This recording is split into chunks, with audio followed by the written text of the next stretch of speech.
Indian art and culture का ये हमारा सीरीज चल रहा है, जिसमें हमारा आज का टॉपिक होगा पेंटिंग्स।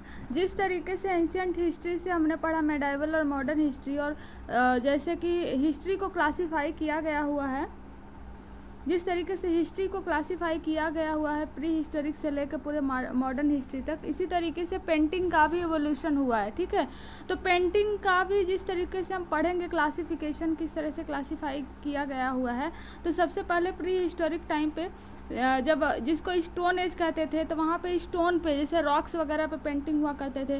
फिर इंडस वैली सिविलाइजेशन का टाइम आया, आईवीसी के टाइम पे बहुत सारे ऐसे पॉटरीज मिले हुई हैं, है ना, जिसपे पेंटिंग मिला हुआ ब्लैक कलर रेड कलर का। फिर उसके बाद आता है वैदिक पीरियड। ठीक है, वैदिक पीरियड में भी हमें जो है कि पोट्रीज पे ही मिलेंगी पेंटिंग्स वगैरह। जैसे बुद्धिज्म और जैनिज्म का हम देखें तो बुद्धिज्म और जैनिज्म जब इवॉल्व होता है और महाजनपद के टाइम पे, ठीक है, तो इस समय भी काफ़ी ज़्यादा ना कि बस पोट्रीज पे बल्कि पोट्रीज के अलावा भी बहुत सारे जैसे स्तूप्स वगैरह पे भी पेंटिंग्स मिली हुई हैं। और उसके बाद फिर आते हैं मौर्यन के टाइम पे कुछ उतना खास पेंटिंग नहीं मिला हुआ है, लेकिन पोस्ट मौर्यन के टाइम पे जो काफ़ी ज़्यादा आर्किटेक्चर वगैरह डेवलपमेंट हुआ था तो उस पर पेंटिंग्स मिली हुई हैं। गुप्ता पीरियड में बोला जाता है, गुप्ता पीरियड में रियल बिगनिंग जो हुआ था पेंटिंग का, रियल बिगनिंग पेंटिंग का गुप्ता पीरियड में ही हुआ था।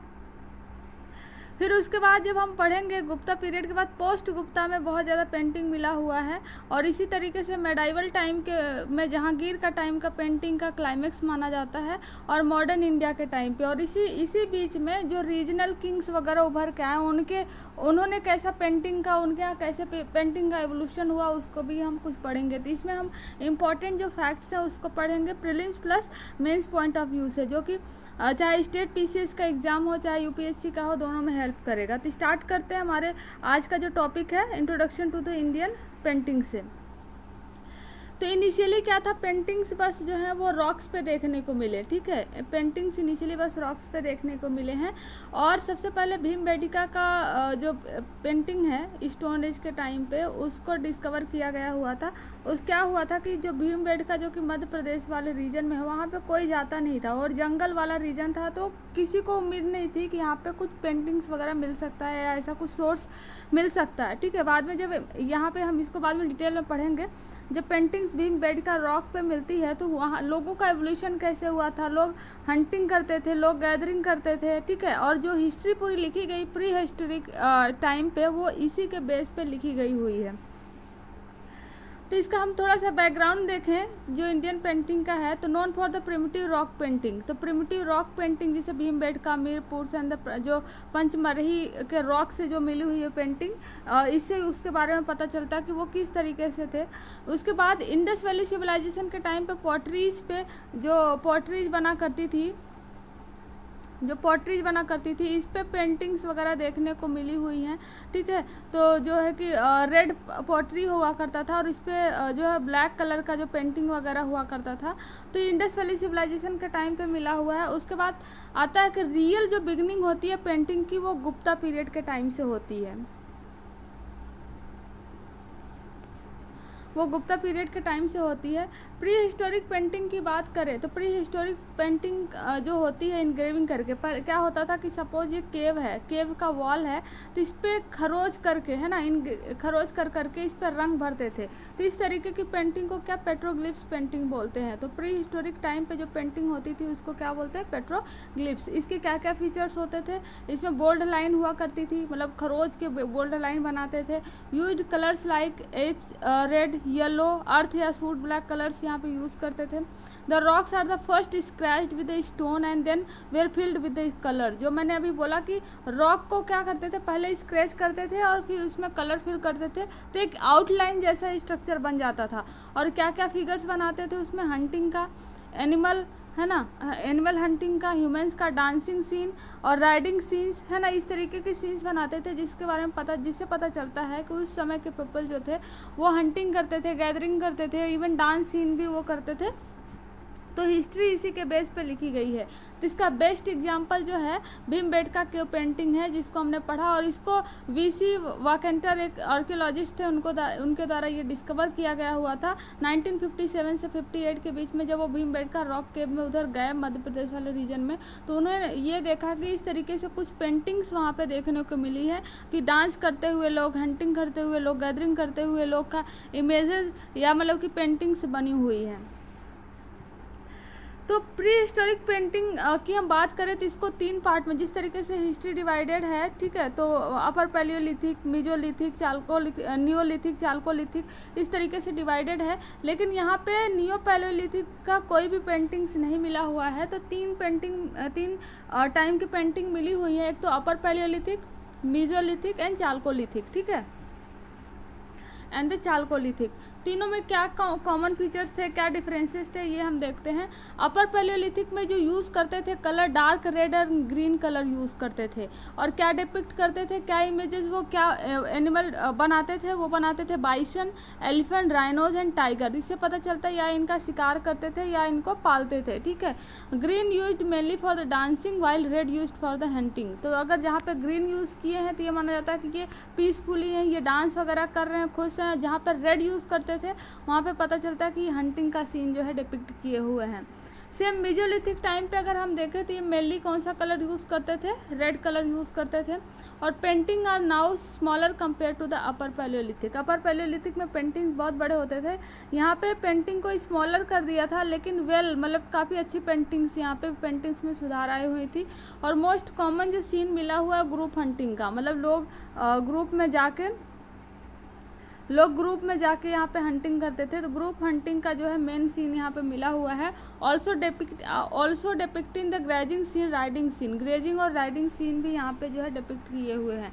नियो पैलियोलिथिक में कोई ऐसा पेंटिंग वहाँ की नहीं मिली हुई है, लेकिन चाल्कोलिथिक पीरियड के टाइम पे जब कॉपर का यूज़ होने लगा था, ठीक है, चाल्कोलिथिक के टाइम पे कैसा, तो ये यूज़ करते थे ग्रीन एंड रेड कलर, ठीक है, जिस तरीके से अपर पैलियोलिथिक में यूज़ करते थे उस तरीके से इसमें भी green and red colour use करते थे। थीम जो होता था बैटल सीन होता था, मेन राइडिंग होता था, हॉर्स और एलिफेंट का बो एंड एरो सीन। मतलब इससे ये पता चलता है कि इस समय लोग जो जंगल में शिकार करने के लिए एरो या इस तरीके से चीज़ें यूज़ करने लगे थे, या ये वार वगैरह भी करने लगे थे इस चाल्कोलिथिक पीरियड के टाइम पे, क्योंकि कॉपर का यूज़ होने लगा था। तो कॉपर से ये थोड़ा स्ट्रॉन्ग जो है औजार बना लिया करते थे, ठीक है। क्लासिफिकेशन ऑफ द पेंटिंग का हम इंडिया में देखें तो इंडिया की painting on the basis of कहाँ पे बनाई गई हैं, मतलब प्लेस क्या है बनाने का, उसके बेस में 2 पार्ट में डिवाइड किया गया है। एक तो मिनिएचर पेंटिंग और दूसरा मुराल पेंटिंग। दोनों ही बहुत इंपॉर्टेंट है, जो कि अक्सर पूछे जाते हैं यूपीएससी या कोई भी स्टेट पीसीएस का एग्जाम हो। मुराल पेंटिंग क्या होता है कि mural painting large work executed in the form of painting on the walls, मतलब कोई ऐसा स्ट्रक्चर होता था जैसे वॉल हो गया, दीवार हो गया, या ऊपर का जो फ्लोर वगैरह हो गया, उस पर अगर कुछ डिजाइन करते थे, मतलब कोई परमानेंट स्ट्रक्चर पे डिजाइन करते थे तो उसको मुराल पेंटिंग बोलते थे। और ये 3 रिलीजन के बेस पे होता था, बुद्धिज्म, जैनिज्म एंड हिंदुज्म, ठीक है। तो सपोज कोई केव है, केव पे अगर पेंटिंग की है तो वो बड़ा बड़ा पेंटिंग, और एक केव तो एक परमानेंट स्ट्रक्चर है ना, तो यहाँ के पेंटिंग को मुराल पेंटिंग बोलेंगे। और यहाँ पे बुद्धिज्म और जैनिज्म, हिंदुज्म तीनों को दिखाया हुआ है। इन्फ्लुएंस मिलता है यहाँ पे पर्शियन पेंटिंग का मुराल पेंटिंग में। इसका जो एग्जाम्पल देखें कहाँ पे मिलता है, तो इसका एग्जाम्पल मिलता है अजंता केव में, एलोरा केव में, बाग केव, लेपाक्षी एंड सीतनवासल पेंटिंग जो है इसके इम्पॉर्टेंट है मुराल के। तो अगर यहाँ पे पूछे कि मुराल पेंटिंग कहाँ कहाँ पे मिलते हैं, तो अगर ये दिया हुआ है केव से सारे, तो यहाँ पे जो है कि मुराल पेंटिंग मिलते हैं। सेकेंड आता है जो टाइप है मिनिएचर पेंटिंग का। मिनिएचर पेंटिंग क्या होता था कि वेरी डिटेल और वेरी स्मॉल पेंटिंग हुआ करता था। मिनिएचर मतलब मिनी, स्मॉल, ठीक है। तो इसका ये सिर्फ मतलब नहीं हुआ कि स्मॉल हो गया तो मिनिएचर पेंटिंग हो गया, इसके कुछ फीचर्स भी होते थे, ठीक है। उसके क्या फीचर्स होते थे, मोस्टली ये स्मॉल स्केल, मतलब कि कोई लीफ या जो कि पाम लीफ हो गया या पेपर्स वगैरह हो गया उस पर बनाए जाते थे। तो क्योंकि लीफ वगैरह टाइम के साथ इंसेक्ट इनको डिस्ट्रॉय कर देते हैं, तो इनके ज़्यादा एग्जाम्पल अवशेष जो होते हैं वो मिले नहीं हैं, ठीक है।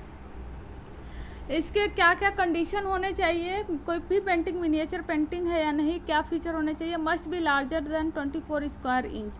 25 स्क्वायर इंच से बड़ा होना चाहिए। और एक्चुअल जिस सब्जेक्ट का, सपोज एक ह्यूमन का पेंटिंग बना रहे हो, ह्यूमन 6 फीट है, तो इसका कम से कम 1/6 से कम का इसका जो है इमेज होना चाहिए, तब जाके वो मिनिएचर पेंटिंग कहलाएगा। ठीक है। और इसका जो एग्जाम्पल मिलता है वो पाला स्कूल में Ragamala painting, Kishangarh Mughal and Apbhransh school में इसके एग्जाम्पल मिलते हैं। यहाँ पे मिनिएचर पेंटिंग को देखने को मिला है।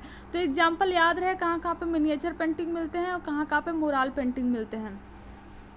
फीचर्स हम देखें कुछ मिनिएचर पेंटिंग के क्या फीचर हैं। Mostly human characters are seen with the side profile, मतलब ह्यूमन बनाते थे और उनके साइड प्रोफाइल को दिखाया जाता था।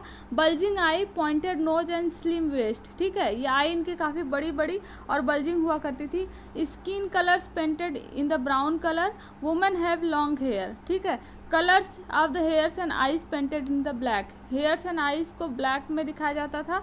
And tradition Indian dresses is painted, जो वुमेन्स वगैरह होती थी वुमेन्स, तो उनको ट्रेडिशन इंडियन स्टाइल ड्रेस पहनाते थे और वो पेंटेड हुआ करती थी। और men have the turbans on the head. ठीक है, तो ये कुछ फीचर्स हैं जो कि यूपीएससी मेंस में अगर पूछे जाए कि क्या फीचर्स होने चाहिए मिनिएचर पेंटिंग के और कहाँ पे मिनिएचर पेंटिंग कहाँ कहाँ पे मिलता है, तो ये फैक्ट अगर याद रहेगा फीचर्स इसके सारे और इसका एग्जाम्पल, तो भी अच्छे खासे मार्क्स मिल जाएंगे। नेक्स्ट आता है गुप्ता एज पेंटिंग का। इसके पहले देखो इंडस वैली सिविलाइजेशन, इसके बाद क्या होता है कि ये तो प्री हिस्टोरिक रॉक पेंटिंग हमने देख लिया। तो इंडस वैली सिविलाइजेशन में हमने बात कर लिया कि वहाँ पे बस क्या पोट्रीज वगैरह पे जो पेंटिंग वगैरह मिला करती थी। ठीक है, मौर्यन के टाइम पे कुछ इतना खास पेंटिंग मिला नहीं, लेकिन पोस्ट मौर्यन के टाइम पे केव्स वगैरह जो मंदिर वगैरह पे पेंटिंग को देखने को मिली हुई है। मंदिर तो तब उतना इस्टेब्लिश नहीं हुआ था, तो केव्स पे ही पेंटिंग मिली हुई है। और केव्स जो है, इन्हीं केव्स का जब हम बात किए, इन्हीं केव्स पे पेंटिंग मिली हुई है। लेकिन गुप्ता पीरियड के टाइम पे रियल जो बिगिनिंग होती है पेंटिंग की, वो गुप्ता पीरियड के टाइम पे ही स्टार्ट हुआ, क्योंकि Kamasutra painting were one of the painting among the 64 fine arts. 64 fine arts में एक पेंटिंग हुआ करता था कामसूत्र पेंटिंग। और उसके बाद वात्स्यायन ने 6 प्रिंसिपल बताए थे पेंटिंग के, कि पेंटिंग के क्या क्या 6 प्रिंसिपल होने चाहिए। और इन्हीं 6 प्रिंसिपलों को क्या बोलते हैं, सड़ंग्स ऑफ द पेंटिंग्स। सड़ंग्स ऑफ द पेंटिंग किसको बोलते हैं, इन्हीं जो पेंटिंग्स के 6 प्रिंसिपल होते हैं उन्हीं को बोलते हैं सड़ंग्स ऑफ द पेंटिंग। सड़ंग्स इसमें एक कट गया है, तो क्या सड़ंग्स का क्या मीनिंग है। एक तो पहला रूप भेद। रूप भेद का मतलब है नॉलेज ऑफ द अपीयरेंस। अगर आप किसी का इमेज बना रहे हो, किसी की पेंटिंग कर रहे हो, तो अपीयरेंस की प्रॉपर नॉलेज होनी चाहिए। ठीक है, फिर सेकंड होता है प्रमाण, मतलब correct perception measures and structure. ऐसा नहीं होना चाहिए कि हेड जो है इतना बड़ा हो गया और बॉडी छोटी सी रह गई, तो करेक्ट परसेप्शन मेजर्स और स्ट्रक्चर होने चाहिए। फिर लॉन योगम होना चाहिए, मतलब inferior of the grace and artistic representation होना चाहिए। उसके बाद होता है सैड्रिशियम, मतलब सिमिलरिटीज़ होनी चाहिए। फिर उसके बाद होता है वर्णिका भंग, मतलब कि manner of the using brush and colour. आप कैसे कितना डिप करोगे ब्रश को, फिर कैसे पेंट करोगे कितना, ये इसका मैनर होना चाहिए। तो ये सड़ंग्स जो 6 प्रिंसिपल जो है वो किस टाइम पे है, वो गुप्ता पीरियड के टाइम के हैं, ये याद होना चाहिए। और दूसरा ये जो 6 प्रिंसिपल है किसने बताया था, वात्स्यायन ने बताया था ये 6 प्रिंसिपल। ठीक है, तो कुछ जो मुराल पेंटिंग है उसके हम कुछ एग्जाम्पल से देखें, या गुप्ता एज के पीरियड के टाइम पे जो कुछ एग्जाम्पल हैं। ठीक है, गुप्ता एज के पीरियड के टाइम पे जो कुछ मिले हुए हैं पेंटिंग्स, उसका हम देखें तो अजंता केव पे मिला हुआ है।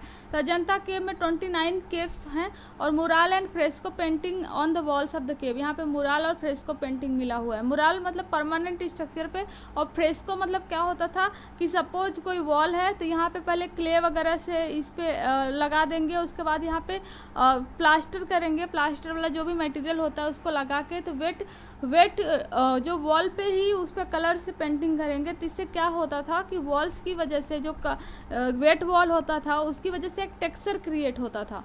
एक टेक्सचर को क्रिएट करने के लिए फ्रेश वॉल पे ही पेंटिंग करते थे, मतलब गीले वेट वॉल पे ये पेंटिंग करते थे। तो इसके फीचर्स क्या होते थे अजंता केव्स की जो पेंटिंग थी, expression of the emotion through the posture. ठीक है, यहाँ पे देख सकते हो पद्म पानी अजंता के पेंटिंग पे जो मिली हुई है पद्म पानी, तो यहाँ पे हाथ के पोस्चर से अपने एक्सप्रेशन को शो कर रहे हैं। Different hair style for each female, हर फीमेल का हेयर स्टाइल डिफरेंट है। Even animals and birds are shown, ऐसा नहीं है कि यहाँ पे बस बुद्धिज्म जैनिज्म का, ऐसे बुद्धिज्म का ही अजंता के पे बस बुद्धिज्म का ही मिला हुआ है। ठीक है, यहाँ पे बुद्धिज्म के साथ साथ एनिमल्स एंड बर्ड्स को भी दिखाया गया है पेंट के द्वारा। ये fresco method on the the wet plaster. जैसे हमने देखा कि यहाँ पे मुराल पेंटिंग तो मिला हुआ है, क्योंकि अब केव्स पे बनेगा तो मुराल पेंटिंग ही होगा, लेकिन फ्रेस्को मेथड यहाँ पे यूज़ किया गया हुआ है। Tempera method that is using the pigment, यहाँ पे फ्रेस्को के साथ साथ टेम्परा मेथड भी यूज़ किया गया हुआ है। टेम्परा मेथड में क्या होता है कि ड्राई वॉल होता है और उस पर पिगमेंट यूज़ करके उसको पेंट करते हैं, ठीक है।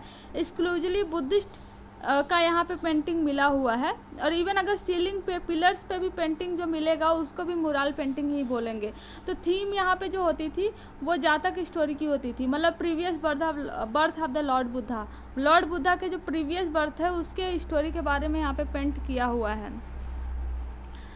तो नेक्स्ट आता है एलोरा केव। गुप्ता पीरियड के टाइम पे जो एलोरा केव पे पेंटिंग्स मिली हुई हैं, ठीक है, वहाँ पे तीनों रिलीजन का इन्फ्लुएंस है, चाहे बुद्धिज्म हो, जैनिज्म या हिंदुज्म हो, ठीक है। तो थीम इनका क्या होता था, थीम रामायण और महाभारत हुआ करता था। रामायण और महाभारत की स्टोरी को यहाँ पे पेंट करते थे, ठीक है। तो ये एलोरा केव पे इस तरीके की पेंटिंग बनी हुई है। बैशन जो है वो एक दूसरे से लड़ रहे हैं। तो ये फीचर्स क्या होते थे, sharp twist of the head को शार्पली ट्विस्ट करके बनाते थे यहाँ पे, और painted angular bent of the arms, ठीक है। नेक्स्ट है concave curve of the cloth limbs and sharp projected nose, ठीक है, और लॉन्ग ड्रॉन ओपन आइज। तो ये कुछ फीचर्स थे। ये फीचर्स उतने ज़्यादा यहाँ पे इम्पोर्टेंट नहीं है, तो अगर याद ना रहे तो कोई भी बात नहीं। लेकिन एलोरा के गुप्ता पीरियड के टाइम पे क्या क्या यहाँ पे पेंट किया हुआ है, रामायण और महाभारत के पिक्स जो थे उसको पेंट किया हुआ है, और इन्फ्लुएंस है तीनों रिलीजन का, ये बहुत ही इम्पोर्टेंट है, ठीक है। जैसे कि अजंता पे क्या था कि बस बुद्धिज्म ही को ही दिखाया गया, लेकिन एलोरा पे तीनों जो रिलीजन हैं इनको दिखाया गया है। तो ये डिफरेंस दोनों में याद रहे, ये बहुत ज़रूरी है। नेक्स्ट आता है लेपाक्षी पेंटिंग इन इंडिया। तो लेपाक्षी पेंटिंग अगर देखें तो ये हिंदुपुर आंध्र प्रदेश वाले रीजन में यहाँ पे देखने को मिलता है, और mural painting executed on the temple wall at the Lepakshi during the Vijayanagar period, ठीक है। इसमें क्या था कि जब नॉर्थ में जब गुप्ता पीरियड था तो साउथ में उसी टाइम पे, ठीक है, तो उसी टाइम पे साउथ में 1 सेकेंड, इधर जब यहाँ एम्पायर जब गुप्ता पीरियड का फैला हुआ था तो यहाँ साउथ में यहाँ पे विजयनगर एम्पायर हुआ करती थी, उसके कंटेम्प्रेरी, ठीक है। तो उस विजयनगर पीरियड में क्या हुआ करता था कि विजयनगर पीरियड का जो पेंटिंग्स मिला हुआ है वो लेपाक्षी पेंटिंग, जो लेपाक्षी जो मतलब कि रॉक है, लेपाक्षी केव्स है, वहाँ पे मिला हुआ है आंध्र प्रदेश में, ठीक है। तो इसका थीम जो था, थीम इसके सेकुलर थीम हुआ करते थे, ठीक है। Complete absence of the primary colours, इसमें पर्टिकुलरली ब्लू कलर या प्राइमरी कलर्स जो होते हैं चार, उनको नहीं यूज़ किया जाता था। ये लेपाक्षी का पेंटिंग यहाँ पे देख सकते हैं। नेक्स्ट आता है सीतन वासल पेंटिंग। तो cave and mural painting in the Tanjore Tamil Nadu में, ठीक है, ये तमिलनाडु में देखने को मिलता है। और wide open eye of all the figures as compare to Ajanta tradition of the half close dropping eye. तो इस आई को इसमें बेसिकली फोकस किया हुआ है। और यहाँ पे थीम जो होती थी वो जैन पेंटिंग की थीम, सीतन वासल पेंटिंग में जैन जो पेंटिंग जैन तीर्थंकर जो हुआ करते थे उनकी पेंटिंग्स यहाँ पे देखने को मिली है, उनकी स्टोरीज यहाँ पे देखने को मिली हुई है। तो ये हमारा मुराल पेंटिंग हो गया। तो हम मिनिएचर पेंटिंग जो बात करें तो मिनिएचर पेंटिंग का हमने फीचर्स देख लिया था कि कैसे छोटे पेंटिंग होने चाहिए। अगर कोई जिस ऑब्जेक्ट का बनाना हो लगभग उसका 1/6 स्मॉल मिनिएचर पेंटिंग बनना चाहिए। तो मोस्टली मैन्युस्क्रिप्ट पेंटिंग हुआ करती थी। इनको भी कई पार्ट में डिवाइड किए हैं, मतलब रीजन वाइज इनको क्लासीफाई किए हुए हैं। तो पहला पाला स्कूल ऑफ द पेंटिंग, जो पाला रूलर हुआ करते थे उसके बेस पे। दूसरा जो होगा वो अभ्रंश स्कूल ऑफ द पेंटिंग, जो कि राजस्थान और गुजरात वाले रीजन में मिलता है। उसके बाद आएगा मुगल पीरियड का, जो हम पेंटिंग देखेंगे बाद में, ठीक है। तो मिनिएचर पेंटिंग जो पाला स्कूल ऑफ पेंटिंग में मिलता था, mostly manuscript painting. Manuscript painting का क्या मतलब होता है कि सपोज कुछ लिखा हुआ है, कोई स्टोरी, ठीक है, कोई वुमेन यहाँ पे लेके आती है इनके लिए कुछ स्टोरी लिखा हुआ है, तो इसी को पेंटिंग के थ्रू दिखा देना, ठीक है, इसको बोलते हैं manuscript painting. Executed on the palm leaf paper. तो पाम लीफ में एग्जीक्यूटेड होने की वजह से पाम लीफ टाइम के साथ इंसेक्ट की वजह से डिग्रेड हो गया, खराब हो गया, तो इसका कुछ उतना एग्जाम्पल नहीं मिला हुआ है अवशेष। तो Pala school of the painting जो मिनिएचर पेंटिंग का एग्जाम्पल है, ये याद रहना जरूरी है। सेकंड आता है Apbhransh school of the painting. Apbhransh school of painting जो ओरिजिनेट हुआ था मेवाड़, राजस्थान और गुजरात वाले रीजन में ये ओरिजिनेट हुआ था, और थीम था इसका जैनिज्म एंड वैष्णविज्म, ठीक है। तो और इसके फीचर्स क्या थे, मिनिएचर पेंटिंग्स के बल्जिंग आई, यहाँ पे क्लियरली देख सकते हो कि बल्जिंग आई है जो कि साइड से भी दिखाई दे रहा है। पॉइंटेड नोज, ठीक है, एंड डबल चिन दिखाई दे रहा है इनका, ठीक है। उसके बाद फिर क्या होता है, use of the bright and gold colour का यूज होता था, स्टिफ फिगर हुआ करते थे। एनिमल्स और बर्ड्स को भी एक सेपरेटेड टॉयज के माध्यम से यहाँ पे दिखाया करते थे। तो ये कुछ फीचर्स है Apbhransh school of painting. Apbhransh school of the painting ये बहुत ही इंपॉर्टेंट है for the prelims point of view and mains also, क्योंकि ये मेवाड़, राजस्थान और गुजरात रीजन में मिलते हैं। और किसका यहाँ पे थीम किस चीज़ की होती है, ये बहुत इंपॉर्टेंट है। नेक्स्ट आता है मुगल पीरियड के टाइम का जो पेंटिंग होता है। तो मुगल पीरियड के टाइम के पेंटिंग में इन्फ्लुएंस होता है पर्शियन और यूरोपियन स्टाइल के, ठीक है। तो यहाँ पे फीचर्स क्या क्या मिलेंगे, तो ब्रिलियंट कलर्स यूज होते हैं, मार्क्ड विद सपल नेचुरलिज्म, मतलब एकदम नेचुरलिज्म तरीके की पेंटिंग यहाँ पे बनना स्टार्ट हो गई है। प्राइमरली जो है कि ये सेकुलर होती थी बाद में, लेकिन ये सेकुलर नहीं बची थी। तो यहाँ पे ऑर्नामेंटेशन, मतलब जो भी पेंटिंग होती थी उसमें काफ़ी ऑर्नामेंटेशन देखने को मिलता था। Mostly of the miniature painting यहाँ पे मिलती थी। मुगल पीरियड के टाइम पे मोस्टली हम मिनिएचर पेंटिंग ही पढ़ रहे हैं पाला जो अभ्रंश स्कूल में, तो मुगल पीरियड के टाइम पे भी मोस्टली मिनिएचर पेंटिंग्स ही मिलती थी, ठीक है। तो उसके बाद तूतीनामा जो ये बहुत इंपॉर्टेंट है, first work of the Mughal school. Tutinama जो है ये पेंटिंग्स पे फर्स्ट वर्क है मुगल स्कूल का, ठीक है। तो यहाँ पे अगर हम पेंटिंग देखें तो रूलर्स के वाइज का अलग अलग इन्फ्लुएंस रहा है, रूलर्स के वाइज का अलग अलग इनका कैरेक्टर रहा है। तो उसको हम पढ़ते हैं। पहला आता है बाबर, ठीक है, फिर हुमायूं, फिर अकबर, फिर जहांगीर, शाहजहां, फिर औरंगजेब। तो इसमें क्या होता है, बाबर के टाइम पे पैट्रोनाइज ए पर्शियन पेंटर नेम्ड बेहजाद। तो देखो बाबर का टाइम जो है बहुत शॉर्ट है, लगभग 4 साल है, और 4 साल में बाबर क्या है, लोगों से वार ही लड़ता रहता है अपने आप को इस्टेब्लिश करने के लिए मतलब इंडिया में। तो इसका कुछ इतना खास पेंटिंग वगैरह मिला नहीं है, लेकिन जो बाबरनामा इसकी बुक है उसमें ये लिखा हुआ है कि ये काफ़ी पेंटिंग में इंटरेस्ट दिखाता था और बेहजाद एक पेंटर को पैट्रोनाइज किया हुआ था।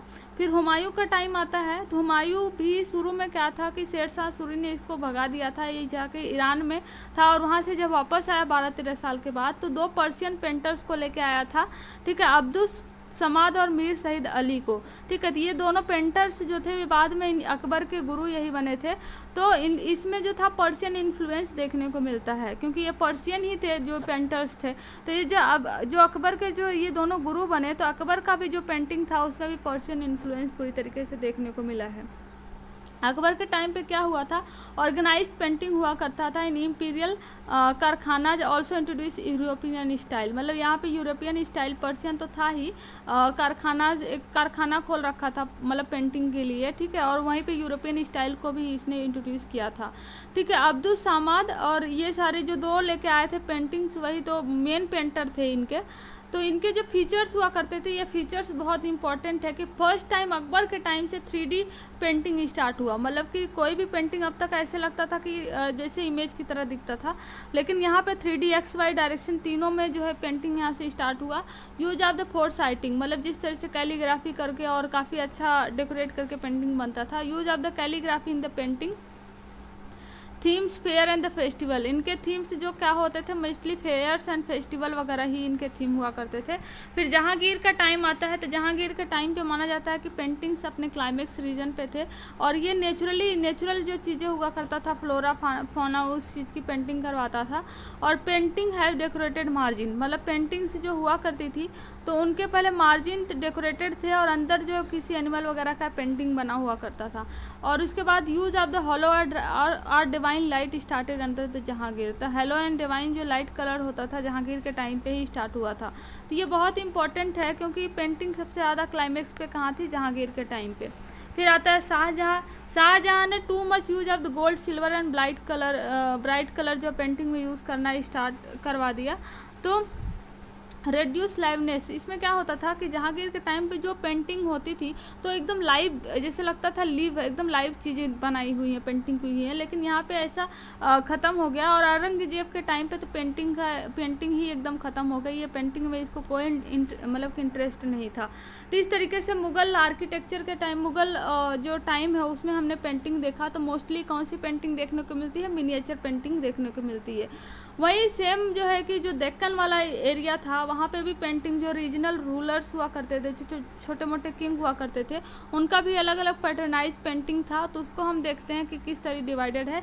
एक तो अहमदाबाद स्कूल ऑफ पेंटिंग था, जो अहमदाबाद वाले रीजन में था, मालवा वाले रीजन में था, जो मिलता है, ठीक है। तो यहाँ पे rich and brilliant colour use करते थे, पर्शियन इन्फ्लुएंस हुआ करता था। तो ये कुछ फीचर्स है अहमदाबाद स्कूल ऑफ पेंटिंग। ये प्रीलिम्स में उतना यहाँ से पूछा नहीं जाता है। बीजापुर स्कूल ऑफ पेंटिंग की बात करें हम, तो यहाँ पे लेडीज टॉल स्लेंडर और short south Indian dresses wear किए हुए दिखाते थे। तो इसका भी कुछ उतना इम्पोर्टेंट नहीं है प्रीलिम्स के लिए। गोलकोंडा स्कूल ऑफ पेंटिंग के देखें तो लेडीज़ विद द मतलब कि मैना बर्ड्स, लेडीज़ को मैना बर्ड्स के साथ दिखाया हुआ है। तो ये जो है कि गोलकोंडा जब यहाँ पे अहमदानगर और बीजापुर जो पेंटिंग मतलब कि डेक्कन एरिया में जब ख़त्म हो गया था, उस समय भी गोलकोंडा जो है वो कंटिन्यू में था। प्रीलिम्स के लिए इतना कुछ इंपॉर्टेंट नहीं है। हैदराबाद स्कूल ऑफ पेंटिंग देखें तो ये भी खास उतना इंपॉर्टेंट नहीं है, लेकिन मुगल पीरियड का जो है वो इम्पोर्टेंट है। लेकिन तंजौर स्कूल ऑफ पेंटिंग ये काफ़ी इंपॉर्टेंट है, क्योंकि ये चोला रूलर्स के द्वारा डेवलप किया हुआ था। चोला का रोल है वो टेम्पल मेकिंग में भी काफ़ी इंपॉर्टेंट रोल प्ले करते हैं। ये बहुत सारे आर्किटेक्चर में अपना रोल प्ले किए हुए हैं, इसलिए तंजौर स्कूल ऑफ पेंटिंग वो काफ़ी इंपॉर्टेंट है कि तंजौर जो है वो चोला रूलर्स के द्वारा डेवलप किया हुआ है। Work on the cloth stretch over the wood, ठीक है। तो ये क्लॉथ वगैरह पे और वुड्स वगैरह पे इसको पेंटिंग करते थे। तो इस तरीके से देखोगे तो काफ़ी इनका जो पेंटिंग हुआ करता था तंजौर स्कूल ऑफ पेंटिंग का, काफ़ी ऑर्नामेंटेशन होता था इसमें, मतलब काफ़ी जो सजा धजा के इसमें पेंट किया करते थे। मैसूर स्कूल ऑफ पेंटिंग की बात करें तो more stable done on the paper वगैरह पे ये होता था। मैसूर उतना इम्पोर्टेंट नहीं है, लेकिन तंजौर काफ़ी इंपॉर्टेंट है। नेक्स्ट आता है folk painting of the India, ठीक है। फोक पेंटिंग ऑफ इंडिया काफ़ी ज़्यादा इंपॉर्टेंट है क्योंकि इस साल जो गवर्नमेंट जो है फोक पेंटिंग पे काफ़ी रोल प्ले कर रही है, इसको काफ़ी प्रमोट करने का काम कर रही है। तो कालीघाट पेंटिंग जो पहला फोक पेंटिंग है हमारे इंडिया का, वो देखते हैं। तो कालीघाट पेंटिंग होता कहाँ पे है, ये बहुत इंपॉर्टेंट है। ये कोलकाता वाले रीजन में होता है, ठीक है। तो कोलकाता कलकत्ता वाले रीजन में होता है। और यहाँ पे using brush and ink, brush और इंक को यूज़ करके पेंटिंग करते हैं ये। तो ये बस रीजन याद रहे कि कालीघाट पेंटिंग कहाँ पे मिलती है, तो कोलकाता वाले रीजन पे मिलती है। दूसरी मधुबनी पेंटिंग जो मिथिला बिहार में है। तो मधुबनी पेंटिंग काफ़ी इंपॉर्टेंट है। वुमन जो मिथिला रीजन बिहार की हैं इसको मतलब वो लोग ये पेंटिंग करती हैं। इंटीरियर वॉल जो होम का जो घर का वॉल होता है इंटीरियर, उस पर पेंटिंग करती हैं। इवन जो न्यू वेडिंग होता है, तो वेडिंग जो खोबर घर माना जाता है कि न्यू वेडर का जो अपना रूम होता है, उसमें भी वॉल पे ये मधुबनी पेंटिंग करती हैं मिथिला बिहार वाले रीजन में। तो इस तरीके की पेंटिंग जो है मिलता है मिथिला वाले रीजन में, ठीक है। तो ये इमेज में दिखाया गया है मधुबनी पेंटिंग को। नेक्स्ट आता है फाड़ी स्क्रोल पेंटिंग। ये फाड़ी स्क्रोल पेंटिंग जो है भीलवाड़ा रीजन में मिलता है राजस्थान में। तो ये जगह कहाँ पे मिलता है ये काफ़ी इम्पोर्टेंट है। तो ये जो है कि इपिक वगैरह को दिखाता है। इपिक मतलब जो काव्य वगैरह होती है, पाठ वगैरह होती है, उसको इस पे पेंट करके दिखाते हैं फाड़ स्क्रोल पेंटिंग में। नेक्स्ट आता है कलमकारी पेंटिंग, जो कि आंध्र प्रदेश वाले रीजन में मिलता है। Kalamkari is primarily use for the temple decoration. Kalamkari जो है वो टेम्पल डेकोरेशन के लिए यूज़ करते थे, फेस्टिवल्स और as well as the hanging के लिए भी इसको यूज़ करते थे। और इसमें जो दिखाते हैं रामायण और महाभारत को दिखाते हैं, ठीक है। Gods are painted blue, demons and evil character in red and green colour. Gods जो होते थे भगवान को ब्लू से दिखाते थे, डेमन और जो एविल्स होते थे उनको रेड और ग्रीन कलर से दिखाते थे। Yellow is use for the female figure ornament. Yellow जो है वो फीमेल फिगर के लिए यूज़ करते थे। Red is mostly use for the background. यहाँ पे देख सकते हो बैकग्राउंड जो है वो रेड कलर से जो है कि पेंटेड है, जिसको कलमकारी पेंटिंग आंध्र प्रदेश वाले रीजन में मिलता है। नेक्स्ट आता है कोलम। कोलम एक रिचुअलिस्टिक डिज़ाइन है जो कि threshold of house hold temple वगैरह पे इसको डिज़ाइन किया जाता है। कोलम मार्क्स जो है कि फेस्टिवल सीजन में ये बेसिकली ज़्यादा, और कोई बर्थ या मेंस्ट्रुएशन वगैरह कुछ हुआ उस टाइम पे इसको मतलब कि वुमेंस इसको पेंटिंग करती हैं। तो वुमेंस के द्वारा ही मोस्टली ये पेंट किया जाता है कोलम, ठीक है। और development of regional school of painting का हम देखें तो राजस्थान और पहाड़ी जो एरिया है वहाँ पे भी कुछ इस तरीके की पेंटिंग डेवलप हुई हैं।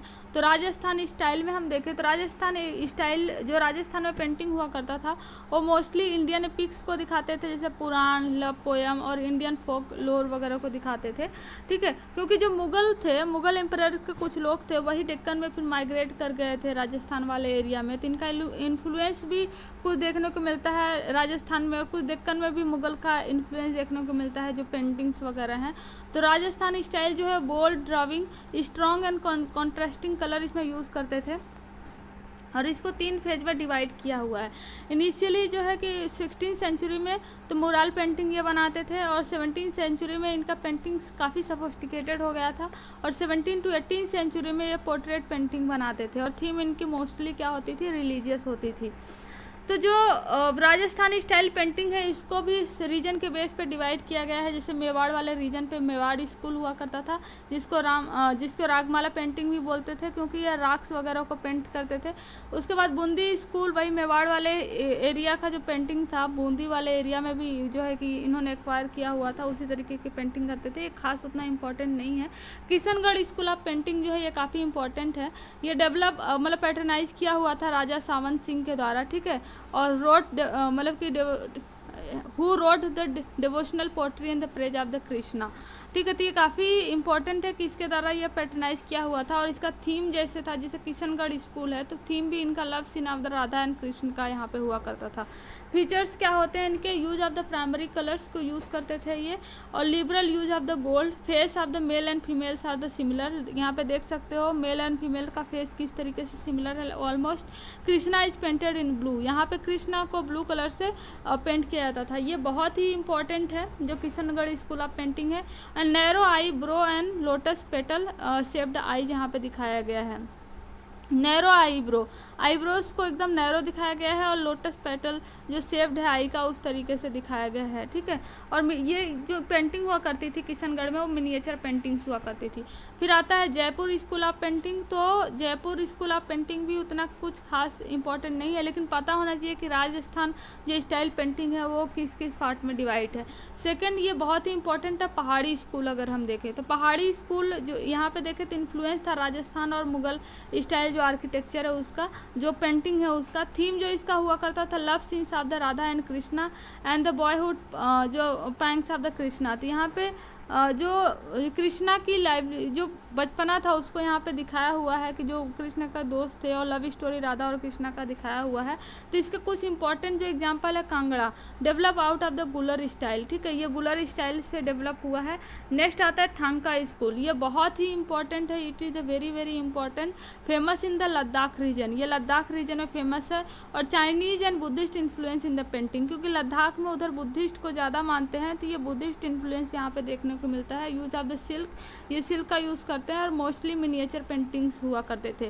तो ये टोटल पेंटिंग था जो कि यूपीएससी के लिए काफ़ी इंपॉर्टेंट है, जिसमें ठांका स्कूल ऑफ द पेंटिंग, ठीक है, गुप्ता पीरियड के time painting, miniature painting, mural painting, fresco painting, और किस तरीके से इनिशियली प्री हिस्टोरिक रॉक के टाइम पे भीमबेटका पेंटिंग्स मिला। तो ये कुछ जो है इम्पॉर्टेंट यहाँ पे पॉइंट है कम्प्रिहेंसिव वे में, जिससे कि प्रीलिम्स और मेंस दोनों में क्वेश्चंस को पूछता है।